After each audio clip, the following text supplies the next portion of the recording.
Agora, nesta noite, quero que você leia comigo o Salmo 90, o Salmo 90. Quero falar hoje sobre a brevidade da vida. E serei breve, como fiz ontem à noite.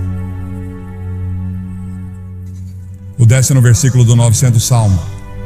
Os dias de nossos anos são 3 anos e 10. Isso é 70. E se pela sua força são 80, isto é, 80, contudo a sua força é trabalho e tristeza, porque logo se corta e nós voamos. Quem conhece o poder da sua ira? Conforme o teu temor, assim é a tua ira. Portanto, ensine-nos a contar os nossos dias, para que possamos aplicar nosso coração à sabedoria. Você conta seus dias, você percebe como cada dia é importante? Pense nisso. Deus disse que se você viver até os 70 anos, poderá viver até os 80. E as Escrituras dizem que se você viver até os 80 anos, é provável que tenha muito trabalho, tristeza, problemas e dificuldades. Ouvi falar de um passageiro de trem que estava distribuindo charutos, porque o trem de onde moro chegou no horário pela primeira vez em muito tempo. Isso foi há vários anos. O condutor disse que não poderia aceitar um charuto. Por quê? Ele disse, porque este é o trem de ontem.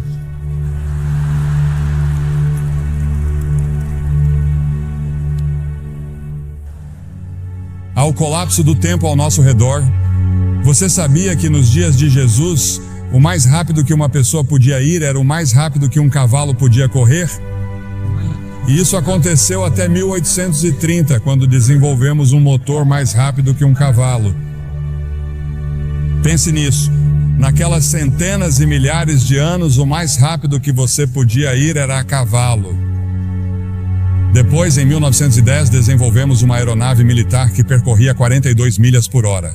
Lembro-me muito bem, como se fosse ontem, quando Lindbergh decolou para Paris e em 33 horas estava em Paris, e achamos que isso era realmente incrível.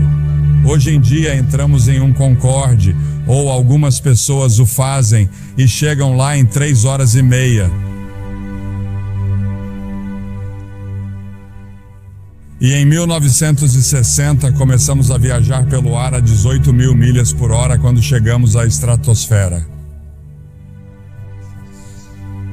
Agora meu pai dirigia um cavalo e uma charrete, e estamos tentando administrar hoje uma era espacial em uma condição moral e espiritual de cavalo e charrete. O tempo está desabando sobre nós. Quanto tempo ainda temos? O salmista pediu que o Senhor se lembrasse de como o meu tempo é curto. Eis que você fez os meus dias como um palmo e a minha idade como nada para você. 1000 anos aos teus olhos são como o dia de ontem, quando já passou, e como um relógio. Um relógio dura 4 horas à noite. Um dia é o que o Senhor é 1000 anos, e 1000 anos é um dia. Aquele que está assentado sobre o círculo da terra e os seus habitantes olham para Deus como gafanhotos. A grama murcha e a flor murcha, diz a Escritura. Os meus dias são como a sombra que declina, e eu me vou secando como a erva, mas tu, ó Senhor, permanecerás para sempre na tua memória, de geração em geração. Pense nisso, Deus permanecerá para sempre, mas nesta terra somos como uma sombra. Estamos todos em declínio e morrendo. Desde o momento em que nasceu, você começou a morrer, porque todos nós estamos caminhando para a morte. Cada um de nós está sujeito à sentença de morte. Não haverá ninguém vivo nesta plateia, eu diria que daqui a 90 anos. Ninguém, todos partiremos. E o que você vai fazer com esses anos? Cada ser humano tem exatamente o mesmo número de horas e minutos todos os dias. Você sabe quantos minutos há em um dia? Você sabe quantas horas há em uma semana? Agora, se você viver até os 70 anos, seus primeiros 15 serão na infância ou na adolescência. Você passa 20 anos na cama. Os últimos 5 anos são de limitações físicas e você está reduzindo suas atividades. Isso significa que você só tem 30 anos para todo o resto, 30 anos para viver. E parte desse tempo tem que ser gasto com alimentação, trabalho e cálculo do imposto de renda. As Escrituras fazem esta pergunta: o que é a vida de vocês? É até mesmo um vapor que aparece por um pouco de tempo e depois desaparece. O mais velho de nós não viverá muito tempo. Nosso tempo já está nas mãos de Deus. Deus já tem um dia marcado para você ser levado deste mundo. Você pode estar envolvido em um acidente. Pode ser um câncer, pode ser um ataque cardíaco. Seja o que for, já está definido. E as Escrituras dizem que ao homem está ordenado morrer uma vez, e depois disso, o julgamento. Você estará diante do grande julgamento de Deus para prestar contas de como passou esta vida e o que fez em relação a Jesus Cristo, porque Deus deu seu Filho para morrer por seus pecados. Porque, como você vê, somos todos pecadores. Todos nós temos a mesma doença. Não me importa a cor da pele de vocês. Deus não olha para a cor da sua pele. Deus olha para o seu coração e vê que você tem uma doença espiritual no coração, e essa doença espiritual no coração se chama pecado. E todos nós somos pecadores. Isso significa que violamos as leis de Deus, desobedecemos a Deus, nós nos rebelamos contra Deus, e por termos nos rebelado contra Ele, teremos de enfrentar um julgamento. E Ele vai dizer: afastai-vos de mim. Nunca te conheci. É interessante para mim que as pessoas ricas não possam comprar mais horas. Os cientistas não podem inventar novos minutos. Você não pode nem mesmo economizar tempo para gastá-lo em outro dia. Você tem pouco tempo hoje. Diz que quer guardar para amanhã. Não pode fazer isso. Há urgência no tempo. A Bíblia diz: redimam o tempo porque os dias são maus. Os dias são muito ruins. Olhamos para nossos jornais e não conseguimos acreditar em todos os assassinatos, estupros e problemas raciais, todas essas coisas no mundo todo. Sim, os dias são maus e temos uma grande tarefa pela frente se quisermos que esta terra seja poupada por muito mais tempo. As Escrituras dizem que devemos redimir o tempo. É uma frase do mundo dos negócios. Significa comprar o tempo. Ouvi falar de pessoas que dão o dízimo de seu tempo. Devemos dar o dízimo de nosso dinheiro. 10% do nosso dinheiro pertence a Deus se você for cristão. Mas podemos dizimar seu tempo. Reserve 10% do seu tempo e diga: Senhor, isso é seu para o estudo da Bíblia, para a oração. Você diz que passamos muito tempo nas rodovias, indo e voltando, e nas interestaduais, presos no trânsito.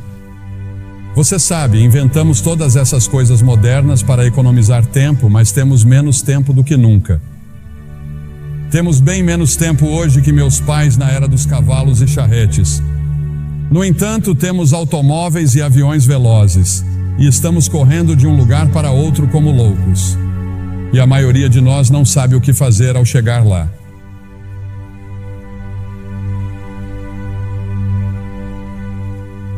Você tem muito tempo, mas para quê? Você tem tempo para servir a Cristo. Você tem tempo para viver conforme sua vontade. Você tem tempo para obedecer a Ele. Você já fez como o salmista disse em 31:15 e se colocou à disposição de Deus quando ele disse: meus tempos estão em suas mãos. Há um filme em exibição nessa área chamado The Commitments. Você já entregou toda a sua vida a Cristo? Isso já aconteceu com você? Você diz: sim, eu fui batizado, eu fui confirmado. Vou à igreja de vez em quando. De vez em quando penso em Deus. Mas você realmente se comprometeu com isso? Você está totalmente comprometida com Ele? E você tem certeza de que, se morresse neste momento, iria para o céu? Você tem certeza de que seus pecados estão perdoados? É por isso que Cristo veio e morreu na cruz e derramou seu sangue, e Deus o ressuscitou dos mortos. Além disso, há a tirania do tempo. Ele nos controla e ficamos frustrados. Correr de uma coisa para outra porque achamos que não temos tempo suficiente para fazer tudo o que precisa ser feito. Jesus disse: enquanto é dia, importa que eu faça as obras daquele que me enviou. Chega a noite em que ninguém pode trabalhar. A noite virá até você e você não terá a oportunidade de servir a Deus. Sirva-o enquanto você pode. Sirva-o agora. Priorize-o em sua vida. No entanto, no final de sua vida, ele disse: eu terminei o trabalho que você me deu para fazer.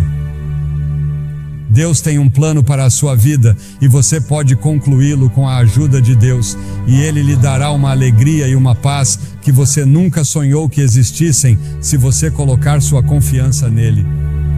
Ah, sim, quando Jesus deixou a terra, havia pessoas que precisavam ser curadas e vidas que precisavam ser tocadas, mas Jesus disse que havia terminado a obra que lhe havia sido designada. Pelo Pai, Deus designou um trabalho que somente você pode realizar. Você é único. Ninguém pode tomar o lugar de vocês. E Deus precisa de você em seu reino.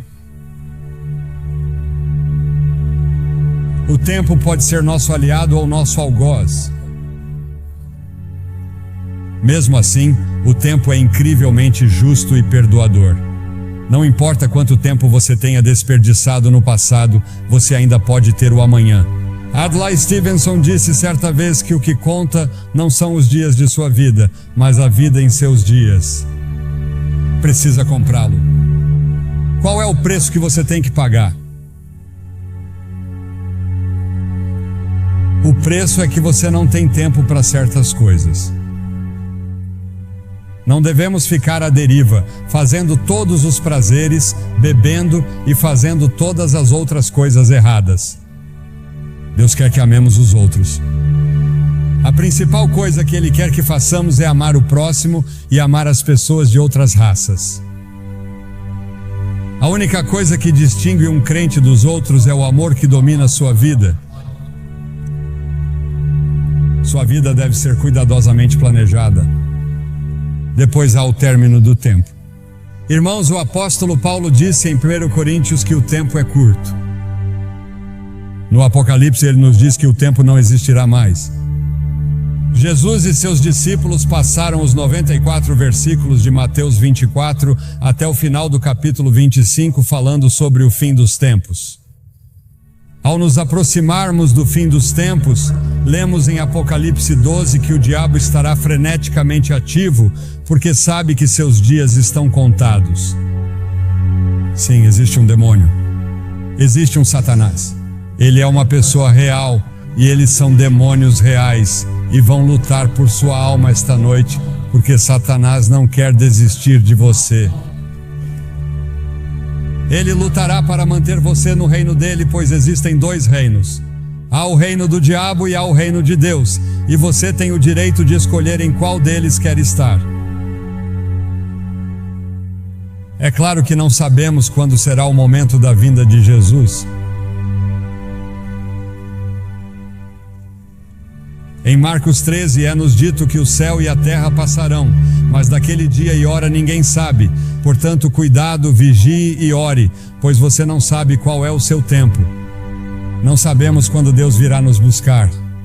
Em Romanos 13, o apóstolo diz que, conhecendo o tempo, já é hora de despertarmos do sono, pois a nossa salvação está mais próxima agora do que quando cremos.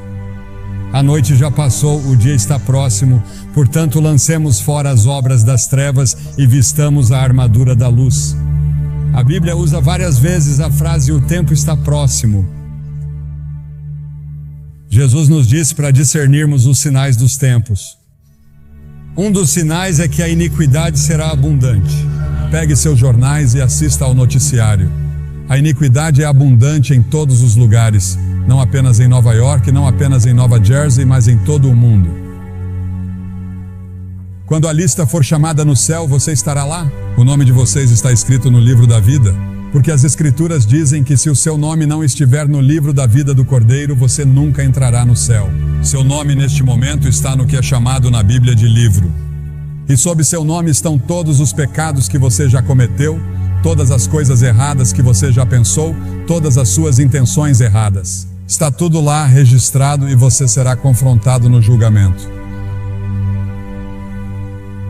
Mas quando você vem a Cristo e se apresenta total e completamente a Ele como Salvador e Senhor, Ele apaga tudo o que está nesses livros e escreve seu nome em outro livro, o livro da vida.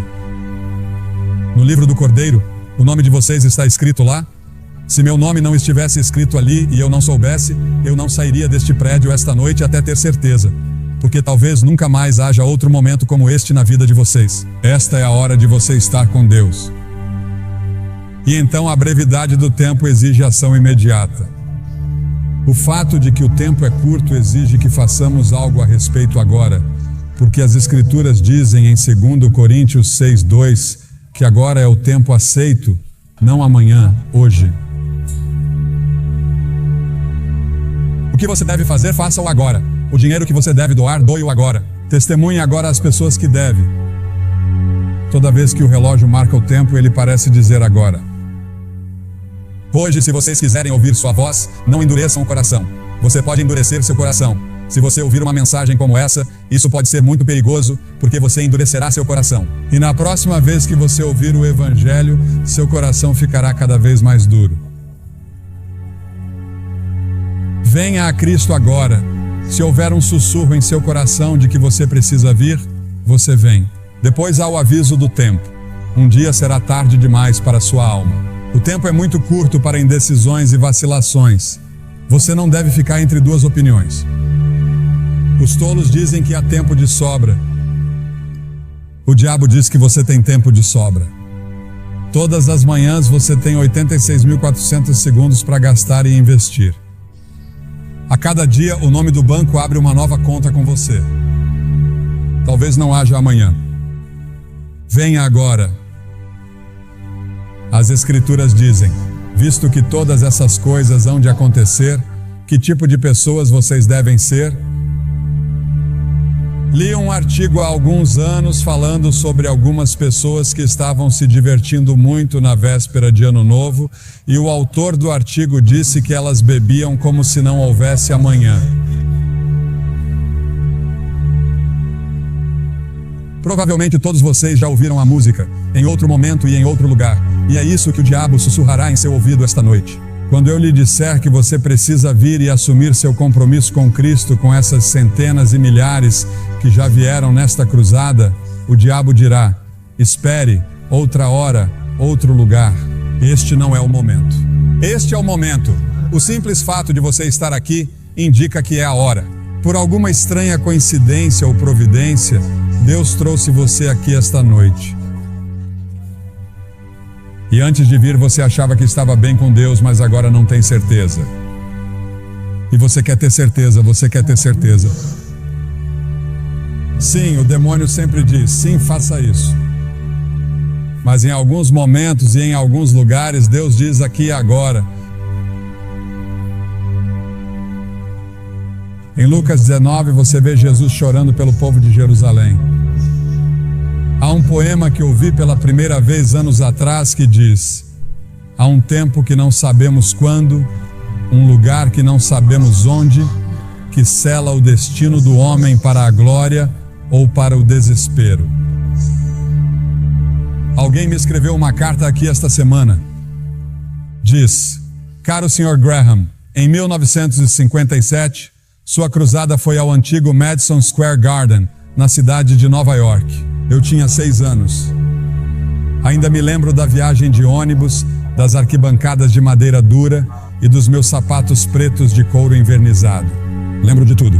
Lembro-me de tudo como se fosse ontem.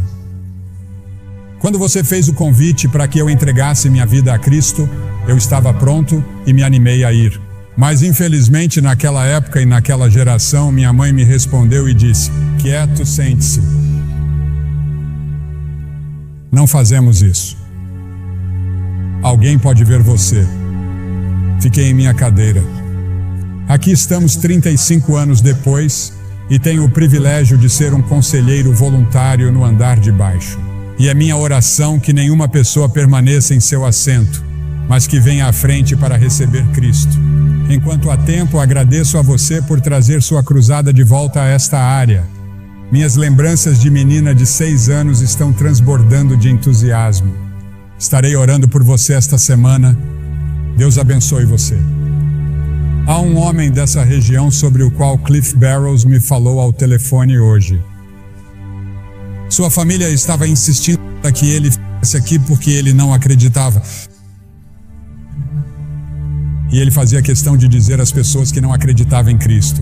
Ele não era um crente. Mas ele não ficaria aqui e não viria. E ele não queria aceitar as reivindicações de Cristo. Em vez disso, ele foi para as Ilhas Bahamas e de manhã cedo morreu de ataque cardíaco.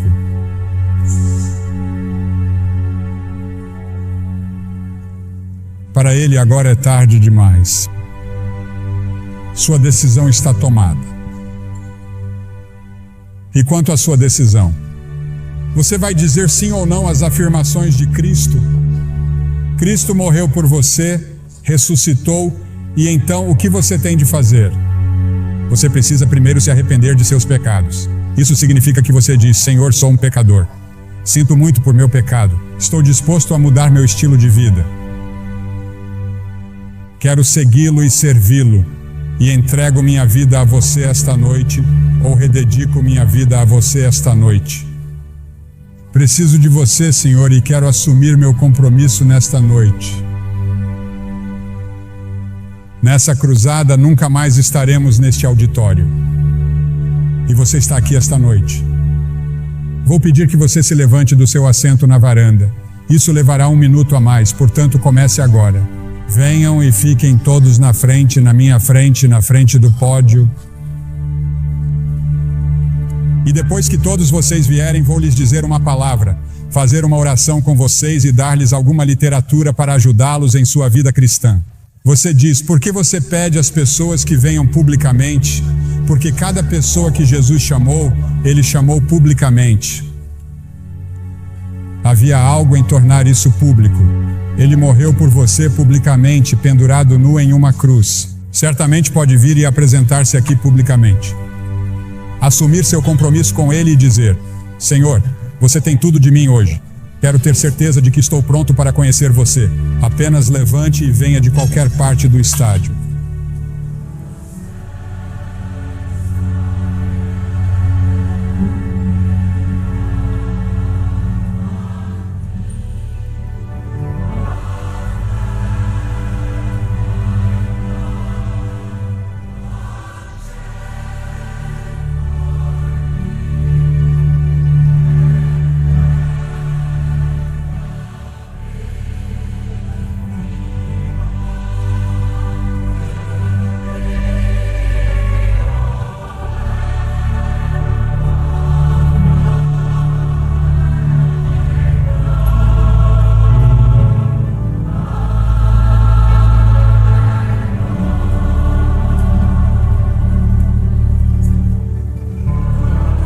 Enquanto muitos outros ainda estão chegando, quero dizer uma palavra a vocês que talvez estejam assistindo pela televisão, porque esses cultos estão sendo gravados em fita para serem exibidos no final deste ano ou no início do ano que vem. E muitas pessoas têm assistido à televisão e você tem pensado em como o tempo está passando rápido. Parece que foi ontem que você era um garotinho ou uma garotinha e o tempo voou. Talvez esteja num quarto de hotel ou num bar. E quero dizer a você que Deus o ama. Ele quer perdoar você. Ele quer fazer de você uma nova pessoa, se você permitir. Você pode assumir esse compromisso onde está agora. Jesus Cristo prometeu que voltaria à terra. E, senhoras e senhores, Jesus Cristo cumprirá essa promessa. Você está pronto? A esperança da vinda de Cristo deve nos fazer caminhar como discípulos do Senhor Jesus Cristo. Devemos ser sal e luz no mundo e devemos trabalhar como se Cristo não viesse por 1000 anos, mas devemos viver como se Ele viesse esta noite.